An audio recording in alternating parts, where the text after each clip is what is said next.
Hi everyone, hope you are all doing well. So, New World has been out for 3 days now, and I've been spending, well, over 40 hours of that in-game, so I've got a really good idea now of how the game compares to both open and closed beta, plus what the game experience is going to be like for new players picking up the game for the first time. But we obviously can't kick this thing off without first talking about the server queue times. They have been, well, quite ridiculously long at times. You know, with servers like Utopia having passed over 20,000 players in the queue at one time. And I saw that player numbers reached almost 700,000 on Steam. So it seems that Amazon have obviously significantly underestimated the amount of player demand there was going to be for their game. This is of course pretty disappointing, and honestly I think half the frustration from the player base is the fact that Amazon is supposed to be one of the world's leaders in cloud servers, and yet the biggest problem we're all facing in New World is servers. Going forwards, it seems they are working on adding more worlds, plus increasing the number of players that each server can actually individually support, so hopefully this should somewhat alleviate the problem going forwards.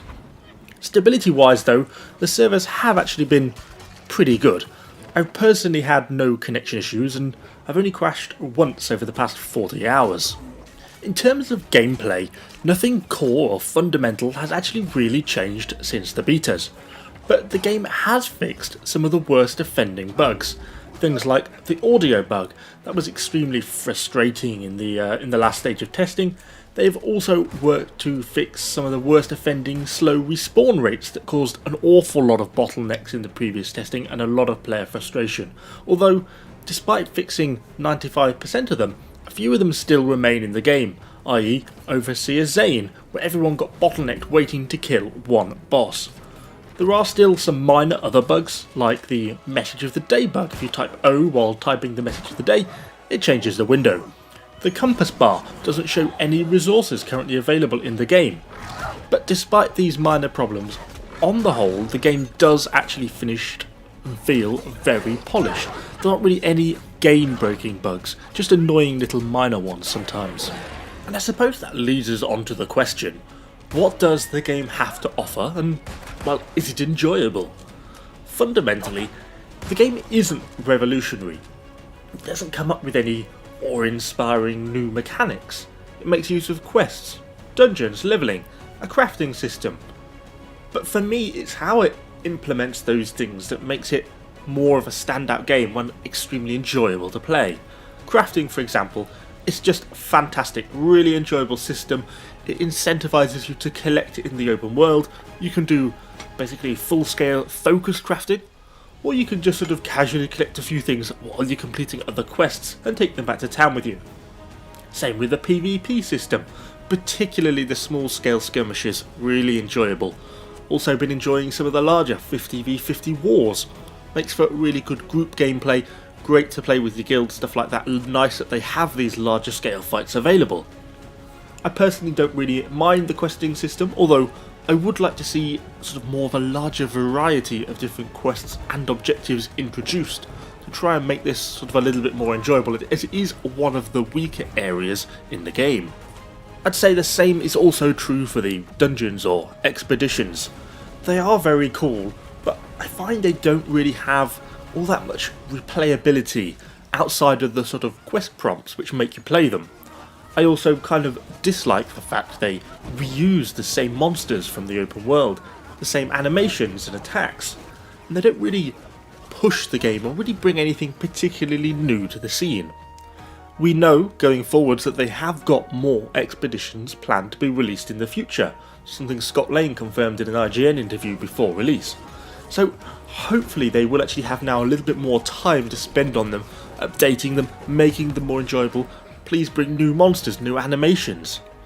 But actually, more than just the expeditions, we know they have more new content planned going forwards. We know we've got the new weapon, we've had that confirmed, the Void Gauntlet is coming. We also think we know we've got new territory to expand the Eterna map. And this is all going to be really important for the sort of long-term future of the game. We know the game is currently attracting huge player numbers, over 700,000 players a day at peak. And the goal for Amazon is going to shift from how they can attract these players to how they can keep these players interested in the game.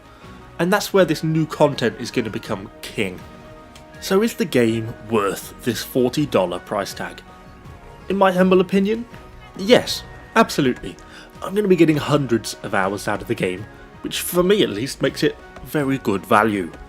Is everyone who plays New World going to enjoy it? No, of course not. But if you accept that the game isn't revolutionary, but a very solid, well-polished MMO that is just at the very beginning of its life cycle, then I think you will have a lot of enjoyment out of it. And that's kind of half the point, right? Everyone compares this game to things like Elder Scrolls Online, but they don't compare it to ESO at launch. They compare it to ESO today, after years and years of development. I mean, frankly, ESO is almost a completely different game today than it was at its launch. New World will also evolve. A lot of new content and changes are going to be coming over the next months and years. And it's probably going to end up at a very different point as it is today. But considering that this is launch, this is one of the more polished MMOs we've seen, and I think New World is starting from a very high base point, which for me is very encouraging. One final topic I want to quickly touch on before rounding out my thoughts would be the cash shop, something that I know has caused a lot of controversy over the past few months. Currently, at release, the cash shop only contains cosmetic items